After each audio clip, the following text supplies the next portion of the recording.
What's going on? What's going on, everyone who's actually listening to this podcast right now? Guys, first of all, welcome to the Nikhil Sai Show, which is hosted by me, the Nikhil Sai.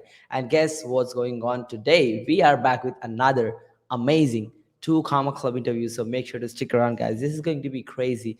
So, think about this, guys. Everyone who's actually trying to create that customer experience, want to stand out, create that beautiful experience where your customer remember you, even if they wake up at 2 a.m.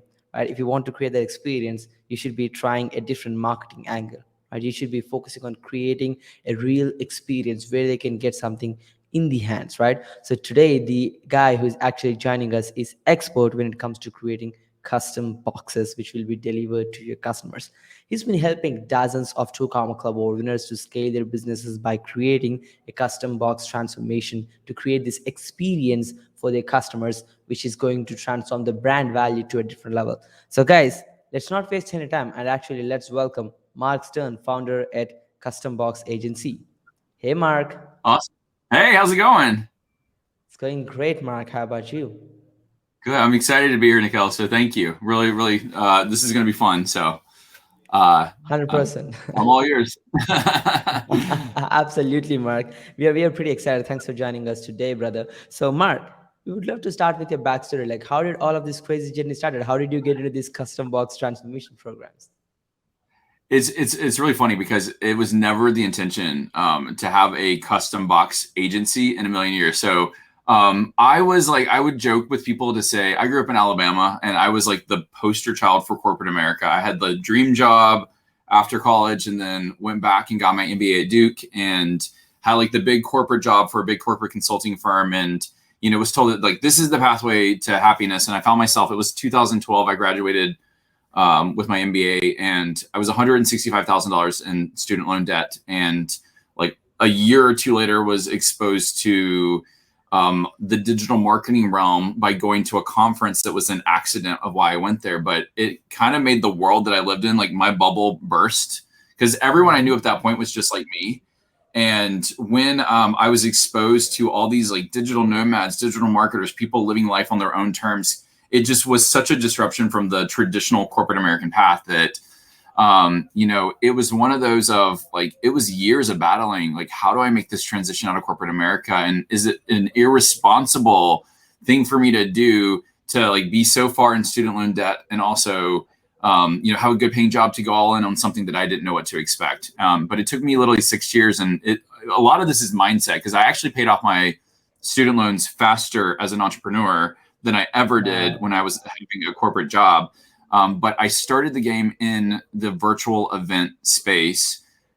The virtual event model, like pre-COVID, was already starting to evolve pretty heavily. And if you've ever done a virtual event, it's a pretty intense process. You learn how to do like build a funnel, draft email sequences, nurture a community, upsell them. Like once you learn that process, for me, it was like, how do I create a better experience? And that's when we started introducing boxes to complement virtual events specifically, and using that as a vehicle to give people tools they need to have a better engagement with like the physical to the digital.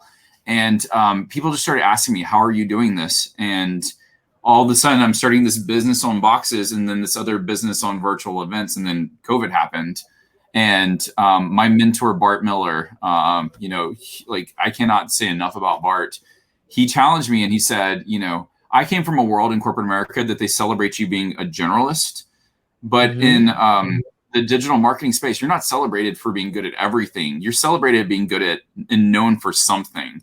And he was like, are you the box guy or are you the virtual event guy? And really thought about it, but the market for virtual events when COVID hit was so bloody red. It was such a red ocean so fast. Every local events expert became an expert at virtual events like that. True. And Yeah, nobody was yeah. saying the box game. And I was like, I'm not as excited about events as the opportunity that boxes unlock. And I've seen it for events, but that's just scratching the surface. And that's it. Went all in on boxes. And we went from nothing to Two Comma in less than a year, all word of mouth with, with boxes and our perspective of boxes.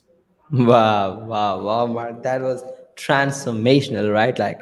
Having a student loan, coming from a background of corporate America to making it to the top with a brand new business in less than a year. Freaking amazing story. It's been a ride. But it's funny how like what you did in the past all of a sudden complements what you're doing. So it's amazing how things collide, but Yep, having yep, fun. yep.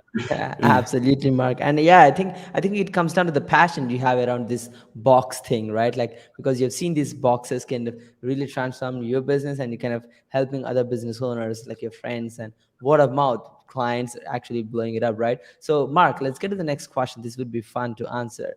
How can a box can really transform a business? Like you've been doing this for your own business, and you help multiple of your clients. Now you're helping two common club owners with this. So I would love to know more about how can this box thing can transform anyone's business. Yeah, and where I want to start is, I mean, it's such a good question, but where I want to start is everyone just instantly assumes swag box, that you're Mm-hmm. sending me a swag box, and I'm not in the business of swag. To us, when we talk about swag, swag is stuff without a goal. That's what swag is. It's stuff. So when people work with us, you have to think about a couple different things. First and foremost, when someone sends you a box, it is better than send like an email, because what's going to happen? You have their undivided attention. They're going to open it and they're going to go through the content. So you have to think about in terms of grabbing people's attention. Online, the barriers to entry are so low that everyone is competing for people's attention, and people have started to put up blinders. But if I send you something, it's going to grab your attention. And how we think about boxes is it's not stuff. Everything has intention, and it's all about right now. Really, the new opportunity is what people are calling D plus P, digital plus physical. How are we thinking about the digital experience that we're creating and tying Mm-hmm. something physical to complement the digital experience? And when we work with clients, we look at it as your customer life cycle. You start off by acquiring, and then you fulfill when you've acquired the customer, you fulfill with your products and services, and then you want to Mm-hmm. retain and ascend them. There's different ways to leverage boxes at the point of customer acquisition or delivering, they bought your virtual event, delivering a better quality experience. But so much of the spirit of this is activating people, reducing barriers to their success. So if you're a course creator, as an example of reducing a barrier to success, if you require me to print out worksheets to go through your course, you just put up a barrier to inhibit my success, because you're assuming I have a printer, I have paper, I have ink in my printer, it's connected to my computer, and I'm organized when I print out all these pages. If I send you a workbook, I just remove that barrier, so you don't have that excuse as to why you've not gotten started.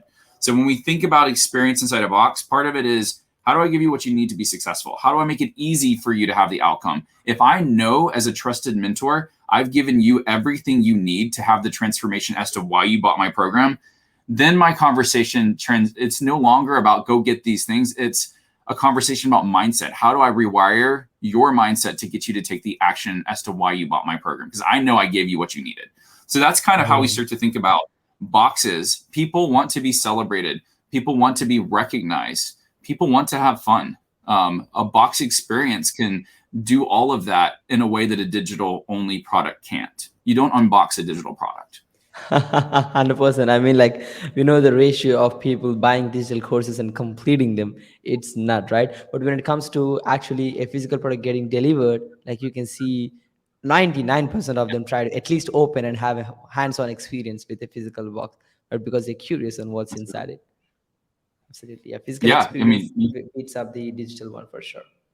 and trust me when I say, like, I think a lot of people assume with a box experience, they think big box. It's like a larger size box. Some people in the ClickFunnels community know of like the one funnel away box.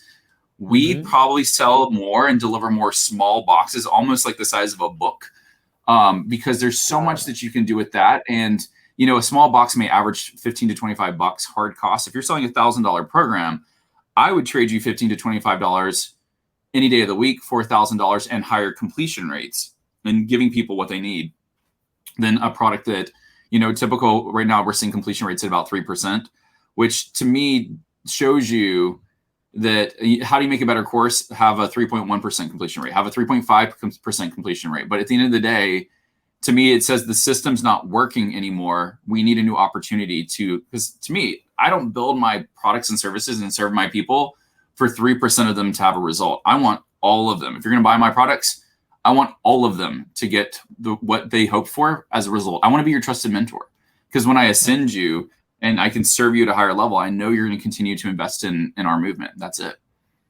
Yeah, brother, 100%. Yeah, and that hands-on experience with the actual, creator of the product to the consumer, right? That builds to a next level once they have this product in hands. Absolutely. And Mark, one of the things you have done is you kind of pivoted from actually trying virtual events to trying boxes to actually getting going all into the boxes agency space and scaling it through the roof to seven-figure level. So can you talk about a little bit about like how was the journey? Like how did you manage to pivot being this virtual guy to transforming to become the box guy, and how did you make that transition and manage the scale?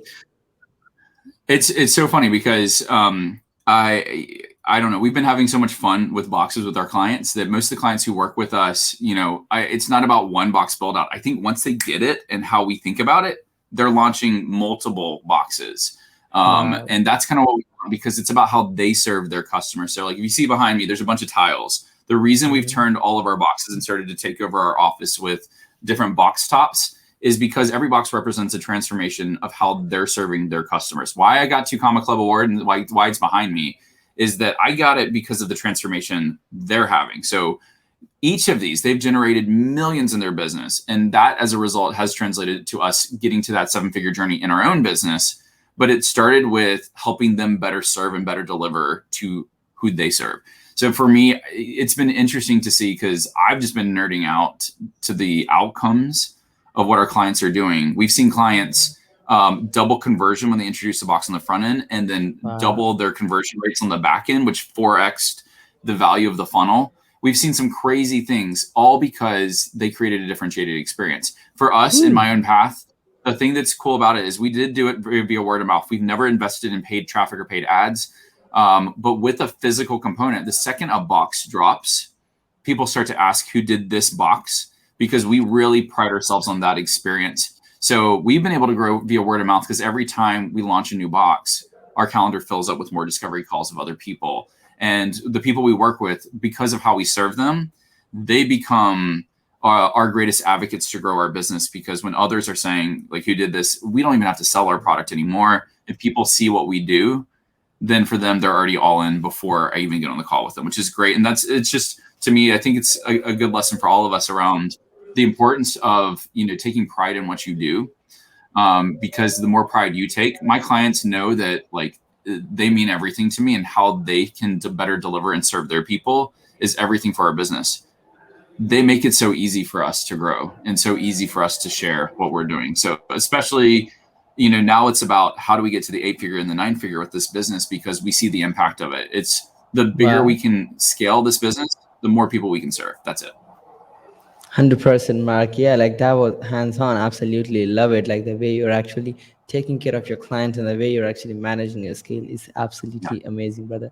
And like this nuance thing, which may not sound that much exciting from the business client perspective, but you should really understand how much impact these little boxes can make because 4x back end ROI on a funnel, like that's nuts. Like crazy, crazy ROI, brother. Let's get to the next question, brother. Like let's say if like an entrepreneur or a business owner or a coach consultant, someone is trying to consider creating boxes, right? One of the first questions they ask is, hey, like I'm this digital coach, completely remote coach, I'm teaching people all of this stuff. Even if I want to create a box, like what should I add? Like this is the main question everyone kind of comes down to, like what, like how do I know what should I add? Like how do you answer that question? Yeah, so it's so funny because at the end of the day, one of the things you have to remember is that you are the trusted mentor and you need to position yourself as the trusted mentor to those you serve. So lots of people teach the same topic. What's unique about the way you teach it is that you are the one teaching it. So a couple things I like to see in a box. We'll go through my framework that I take all my clients. I'm happy to share the framework of what I take all my clients through. But the first thing to Mm-hmm. note is that the box has got to reek you. People say you need to like engage your clients and pulse them and figure out what they want and deliver upon what they want. And I agree with that, but you need to do it through the lens of you because that's what makes your program so unique. So when I create a box experience, first and foremost, it needs to stink. It needs to reek you as an attractive character because when I buy your program, I'm also buying you. So how Yes. you do things, things that you like those need to come to life in the box the way you do it. I have clients that when they do strategic planning, they may use a lot of post-it notes and they may have their own system for how they lay out their own programs or products and services or high ticket coaching programs. Well, guess what? We're going to package that same experience and put it inside a box because that's how you do it. And that's how you've gotten success. And people are going to be looking to you for that. So that's kind of like one area I want to anchor on, is that the box it has to stink you, because that's what makes your program more unique than anyone else's who's teaching the same thing. 5 types of items that every box should have. A welcome note. The reason the welcome note is important is it augments the what and the why of the box. Do not send out a box that doesn't have a simple welcome note. It's easy piece, very inexpensive, but it is a very powerful way to set the tone as to the experience they're about to have. The second type, a support piece. A support piece or pieces is things that support your customer's success. So when we say that, what are the things you can give them to reduce those barriers to success? It's just like the example of the course creator and a workbook. Me giving you the workbook is a support piece. It's supporting your success. It's reducing the barriers. If you're someone who does strategic planning with Post-it notes, if there's things that you like, give them the tools they need to be successful, put it in the box. The third piece is what we call an engagement piece. Engagement piece is about the here and now, something that I can physically engage with what's going on digitally. So some things that we see, if it's a virtual event, I've seen people do wine glasses or coffee mugs. Part of it is, let's have this experience together. Let's have a virtual coffee hour where everyone in the community has the same glass. It's a piece to connect us all. It's not just putting a mug in there for the sake of putting a mug. It's a mug with intent. You're creating an experience you want them to be a part of. Or we do a lot of rip and reveals. Do not open this envelope until you hit a certain milestone. Then the act of ripping it open is part of engaging the physical to the digital. Engagement pieces are really powerful. And you see a lot of people do these with virtual events. And we have a lot of clients who also do it with a lot of the courses or coaching programs they're doing. But you want to create those experiences that blend physical and digital together. Fourth type is what we call a take action piece. Take action is asking people to take an action. Unbox this video and do an unboxing video on Facebook. Take a picture with your box and upload it to Instagram. Join our high ticket program. Join our referral program. Here's a coupon. Like, ask them for the action. Take action pieces. One of the things we love to do is things that are habit building. What I want you to do is every day, I want you to write down what you're grateful for. You give them a pad, you give them a tool to do that, but you're asking them to take the action. And a lot of us think that they're going to assume to take the action. No, be explicit. Like, we need to be told, I want you to do this or do this. And by doing that, people will start to take the action you ask them to take.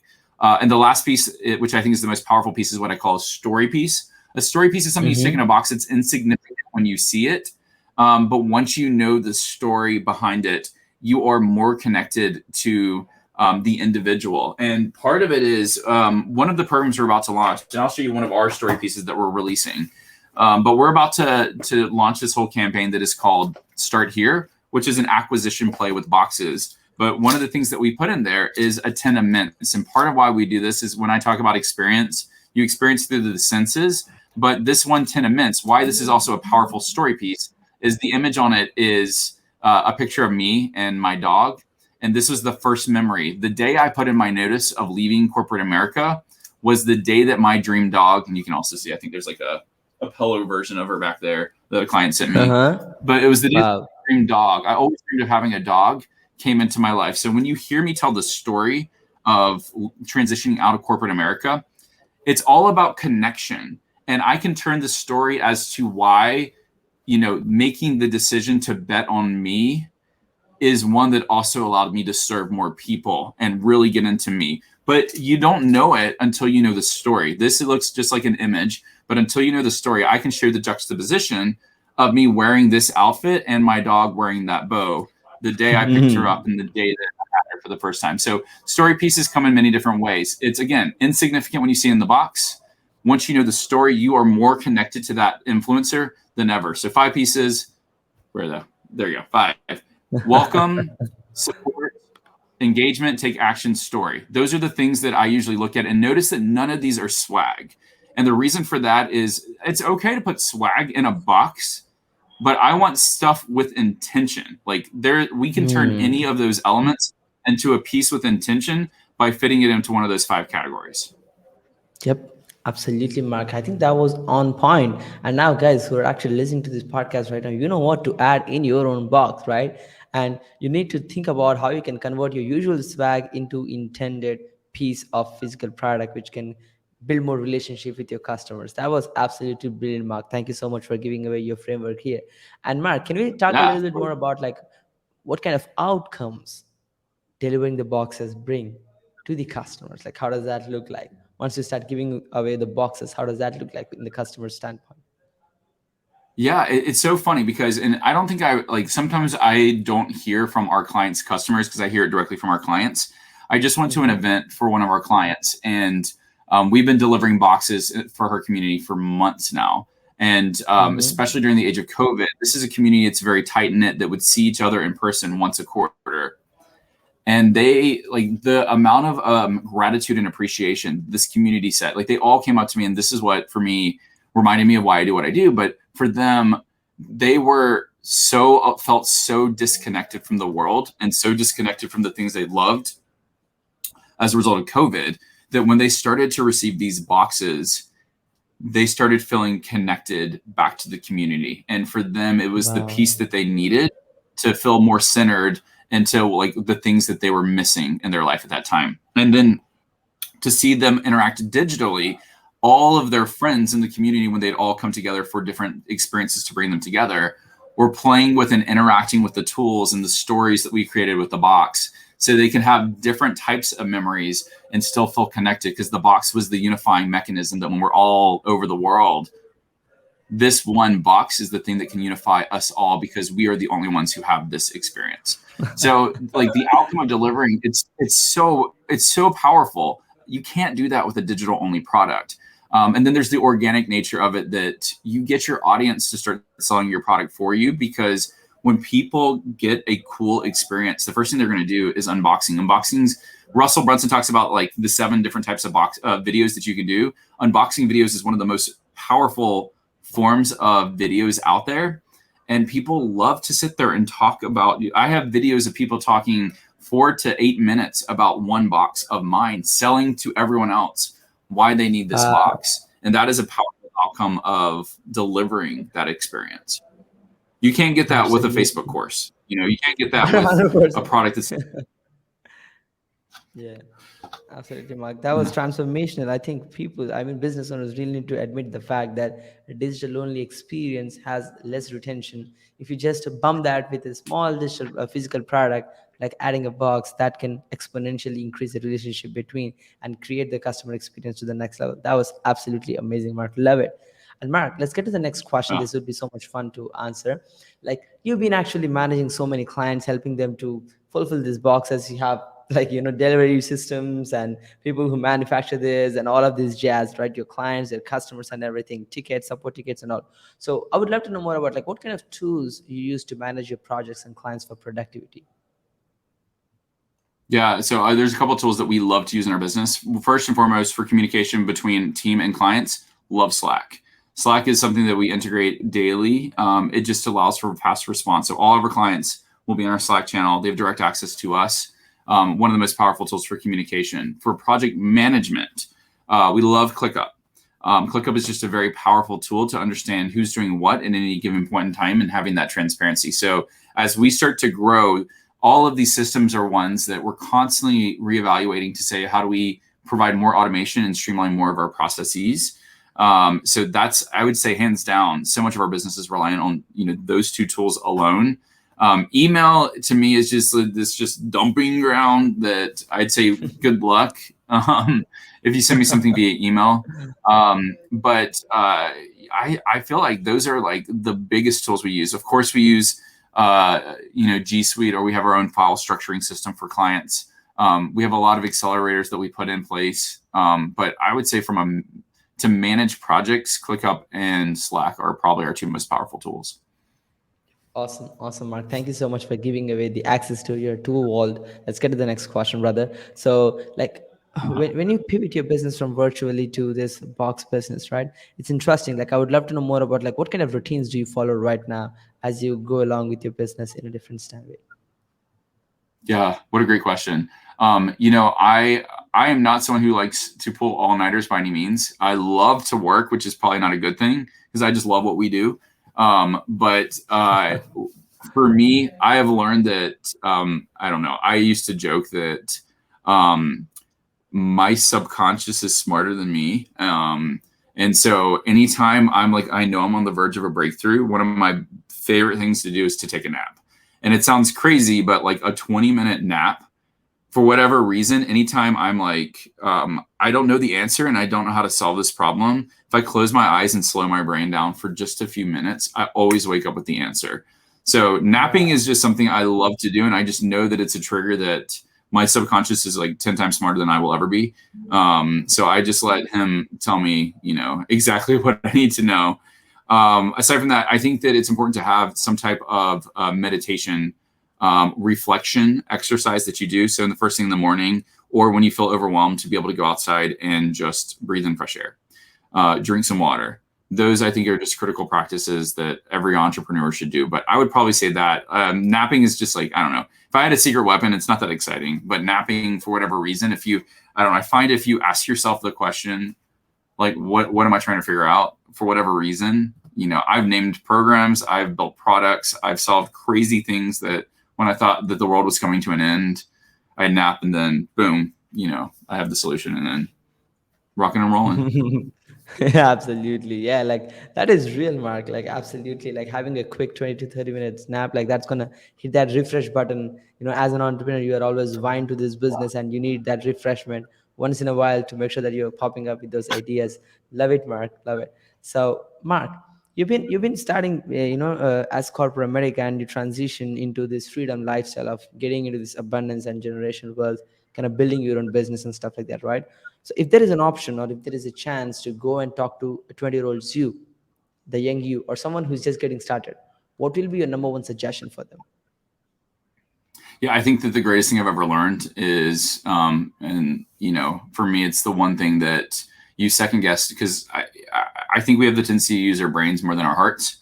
And I came from corporate America. I come from a world that is as black and white and as objective as you can get. We are not in the space of woo by any means, but I will tell you that anytime I make a decision with my head, sometimes it may not have the best outcome that I was anticipating, but when I make it with my heart, it has never led me astray. So even scenarios that in my life, I can't explain, like I couldn't explain why I left corporate America when I did. It didn't make sense. I was literally on the verge of promotion. I was on the verge of becoming a junior partner in the firm. It's a dream to have that title. I didn't care. Like I had a voice, and this is kind of it. Like I had a voice that told me, something was pulling me away and something was giving me this eerie feeling of why I should not stay and that now is the time. And part of me just went like big promotion, big title, but something is pulling me away and I can't explain it. And I've never felt this feeling. Like 6 years in a corporate consulting role, I like every time my head said leave, leave, leave, my heart kept on saying, no, there's something big about to happen. And it was always right. And the second it pulled me away, I was like, I don't know what, I had no plan. I had no idea what I would do. All I knew was that I was so like, things were just so crazy in my corporate world that like I didn't have the mental capacity to even think about what type of business I wanted to start. And, to leave with no plan, except something was pulling me away. What I would tell my 20-year-old self is just stop challenging it. Just like, it may make no sense. You may have student loan debt. You may have these things in your life, but you'll figure it out. Just listen to your heart and let it follow you. And I mean, I think that that's something that, everyone should listen to, so that's it. If my gut says it's off, it's off. If my gut says it's on, never steers me around. Yeah, absolutely, Mark. I think that's brilliant. Like a lot of people still have this fear of judgment and kind of what other people think and all of that jazz. But you kind of, yeah, that right decision. Like logically, if you think like when you're in a comfortable job making multi 6 figures or 5 figures, right? You feel like, okay, I'm in a good position. Why do I need to take a risk and build a business? But that's where the real life Yeah. meaning is, right? And we are glad that you actually took that leap of faith, following your heart, and hopefully all of the entrepreneurs, there is the light in the end of the tunnel. Make sure to be consistent in what you're doing. So Mark, let's get to the next Totally. question. Your life's biggest achievement so far and any next bigger goals? Life's biggest achievement so far. Um, that's a good question. What is my life's biggest achievement? I don't know. Maybe I'll figure it out one day. Things that and any bigger goal next. It's such a good question because I think about who I was when I was in corporate America versus who I am now. And there's such different worlds, but there's like everything I did, even though I couldn't see it at the time. People ask me, would you go back and get your MBA again? Like I get that question a lot because there was so Mm-hmm. much debt associated to it, but there were so many good memories and good experiences that came out of that. So everything I know has happened in my life for a reason to get to me to where I am and to be able to serve the way I'm able to serve today. I mean, there I guess it's relative how you would define biggest achievement, but I think that what we're producing now, I'm really proud of. I'm really proud to have landed in a spot that to me kind of brings together my story into, I never would have thought boxes would be the pathway that I would have pursued. But what I've always known in my life is my superpower is visualizing business strategy. So how do you take business strategy and visualize it in a way to win people over? And that's what made me unique before business school. That's what made me stud out during business school. That's what made me a top strategy consultant at Deloitte, was because of how I saw things and can translate that visually. Most people don't know how to visualize something and then translate it to paper. And so to me, the coolest thing about boxes is that we get on the call. We are never talking with a client of what else do you want to put in your box? Want a water bottle? Want a hat? No, it's literally saying, what is it you're trying to do? And to help them visualize it, it's cool to create a business that really allows me to step into my superpower and serve and see the impacts it has on others. So, I've done some pretty awesome things. I've met some incredible mentors and launched some really cool programs, done some big transformations. I was in the retail space for retailers. I don't think anything is as fulfilling as what I'm doing right now. And I've done some really cool things, but to the other part of this, any bigger goal next, what we're doing, I believe, is a new opportunity for everyone. And I say that in a way that we have grown this at 7 figures by word of mouth. We're ready to take it to 8 and beyond and change the world with it. Like, I know the power of what we do. So the bigger goal right now is the larger we can grow this, the more people we can serve. That's it. The more people we can help serve business owners and how they serve those that they're, so there's just so much power in what we do. That's it. Absolutely, Mark. And I love the level of impact you're actually creating. Like you're making that positive dent in everyone's business by actually being that contributor in everyone's business, Mark. I personally love it. Absolutely, brother. And this would be fun to answer, Mark, for sure. So what was the biggest mistake so far, especially in God, terms of business? what was my biggest? I'm sure I have plenty. Biggest mistake, huh? I'm sure I have plenty too. What has been my biggest mistake?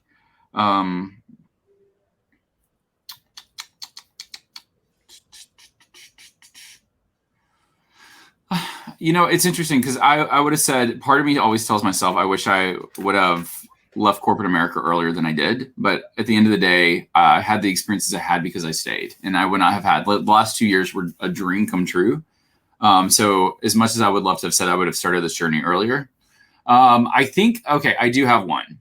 And I'll use this one because this is a little bit of a regret that I did have. So for those of you who are listening who are in corporate America, and for people like me, like if you work for private equity, big corporate consulting firm, one of your top tech companies, when you join those established businesses, you sign away everything that you produce is owned by the company you work for. When I worked at Deloitte doing corporate consulting, I have to sign away that anything I produce in and outside the firm is owned by the firm. And part of that is like having an entrepreneurial spirit. Like a lot of people talk about the power of a side hustle. I couldn't have a side hustle because if I created my own community, and a lot of people are like, build your little nest egg of a business before leaving and going all in on entrepreneurship. That wasn't an option for me. I didn't have the option to create something small that is mine. And do I think Deloitte would have come after me? No, I don't think the consulting firm would have come after me at all. But the fact they could was enough for me not to take action on building. So I was joining coaching programs in the digital marketing space. I was buying courses, but I couldn't take action on them because of the risk of knowing that I could lose that aspect of my business. So when I left corporate America, I literally had nothing, no plan. I had no idea what I was going to do. The biggest mistake that I think I did make is I wish I had known, I wish I had been taking affiliate marketing more seriously, because I could have, while in corporate America, built a side hustle that was about selling other people's products and leveraging that and those insights to accelerate my own business growth. So I remember, like, for instance, ClickFunnels. I remember seeing Russell in 2015 at Traffic and Conversion on one of the breakout rooms. And I remember buying ClickFunnels like the first year it came out. I think about, like, had I really just, not knowing years later I'd be in, 2 Comma Club X and then Inner Circle, had I known that, I could have done affiliate and sold someone else's product, that's not something that in those environments could have been taken away from me, because it wasn't my business. It was just me putting in systems to help grow someone else's business. I wish that I had, invested the time to really understand the power of affiliate marketing and gone all in on that as a side hustle while still in my corporate job, because that would have been just fine. So that would be probably my one of my biggest mistakes as an entrepreneur. If people ask me what would I do differently, I would have played the affiliate game a lot harder and grown, because there are so many people who are building, $5, $10, $20,000 plus per month recurring revenue, passive income, and they don't even have a product. Yeah, they don't even have a product. Absolutely, So. Mark. And yeah, I believe that's really awesome. And I think just like what you have seen, like a logical analysis of what you can do even when you're in a job is something you should completely understand. Because as you're in a job, you shouldn't kind of get into that mindset like job is the only thing I can do. You should really think outside the box and see like what are the legal terms, what are the things you can work on even when you're in the job, right? And like I think there's a lot of opportunity for other people who are listening to this podcast. So in case, guys, if you're in corporate America and if you're trying to create a hustle, a side income, see what you can do and get to the work. Don't procrastinate on it. Okay, so let's get to the next question, but this would be so much fun to answer. Your main inspiration for the success and key people involved in the journey. Oh my gosh, there's tons. I think that Russell Brunson was huge for me, getting my head wrapped around the digital marketing game. I think one of the best lessons I ever learned, and this was kind of like I had to mentally get there, was that corporate versus entrepreneurship, it's 2 different games. So you have to know the game you're playing, because wearing a corporate cap in and playing entrepreneurship, like the best analogy I can give you is corporate versus entrepreneurship is like checkers versus chess. The game board looks the same. It's the same game board. The rules are completely different. If you play checkers with chess rules, you will lose. If you play chess with checkers rules, you will lose. And entrepreneurship versus corporate America is the same way. Like I could crush it at corporate America. And so I was like, I got this entrepreneur game, down. I'm going to be awesome. No, I fell flat on my face because I kept on approaching things with a corporate lens, and it was a different game. I wasn't learning how to play a new game.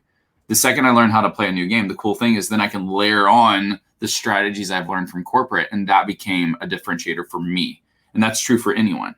Bart Miller is my mentor. Bart has been astronomical in terms of augmenting my mindset and challenging me and calling me out the ways I need it. I think everyone needs a mentor, and everyone needs to find a mentor, because when you have a good mentor, it is a game changer. So for me, he has been in the last year plus, like such a great gift, both Bart and Sonny. They are just 2 incredible people. And I look at so much of my business success from a coaching standpoint. And then on the other end of the spectrum, I love everything that Paul and Stacey Martino are doing.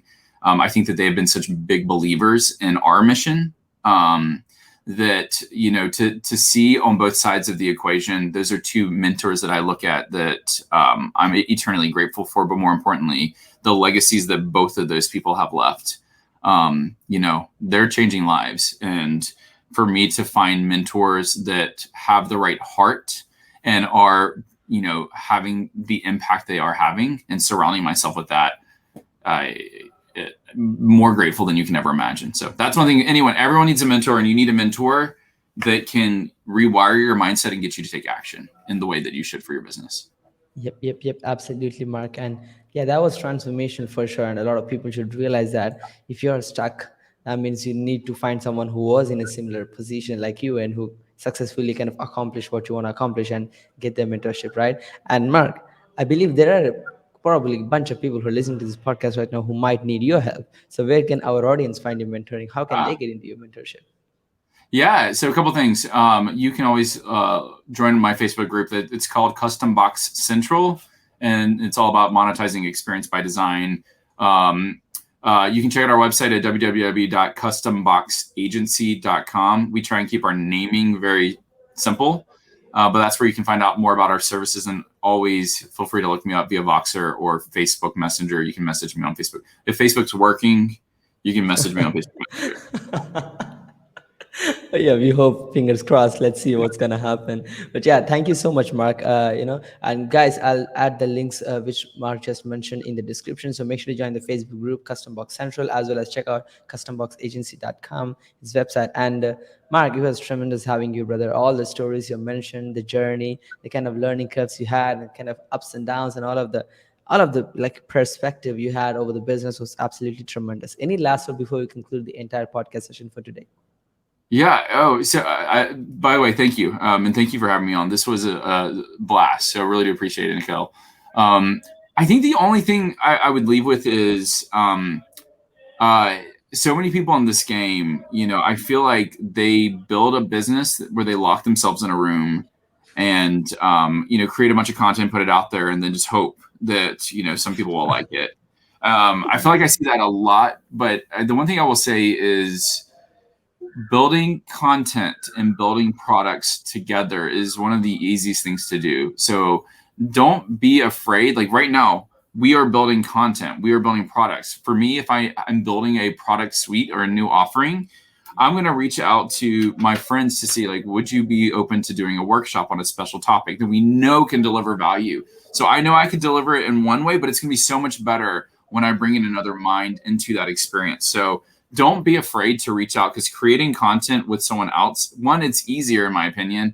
Two, usually get better quality output. So even with physical to digital, whether it's boxes or not, even if it's a digital only product, people struggle to think about how to create content. The easiest way to create content is do it with someone else, just like this: interview, podcast, panel, workshop that you do together. So don't be afraid to do that. So that's what I would just say to anyone, whether you're getting started or whether you're established. Don't forget the power of doing that. And when you connect with someone else, your sphere of influence extends far beyond you. If I make a product by myself, the sphere of influence is just my sphere. If I co-create with one or multiple people, all of a sudden my sphere of influence goes not only from my realm, but their realm as well. And it just expands. So It's just such a powerful way to really start to grow and scale. Yeah, absolutely, Mark. Thank you so much for mentioning that. Like, I mean, like these entrepreneurs who are just getting started in the business, they have this kind of scarcity thing, like, hey, I should build my own tribe. Like, I never let anyone come in, but they should have a vision of expanding this reach. Yeah. And they could only do that with strategic partnerships and kind of, partnering with people differently, co-creating products and services. That was absolutely insane, brother. And again, Mark, thank you so much for this amazing opportunity. It was really great having you on. And guys who listen to this podcast so far, hopefully you enjoyed the entire journey of how Mark started as a corporate America job with a student loan of $160,000 to actually making his own way to getting this business, failing to making the way to the Two Comma Club, and now serving dozens of Two Comma Club winners with creating custom box experience. So try to embed this custom box experience in your business as well, because that's going to 4x in the back end of your funnel. So this is well worth it. That $20 is well spent, guys. So make sure to do that. Yeah. So if you need any more help, make sure to check out customboxagency.com for any more help. So yeah, I think that's it for today, guys. Stay tuned for the next interview. It is me, the Nikhil Sai, and Mark Stern signing off for today. Peace.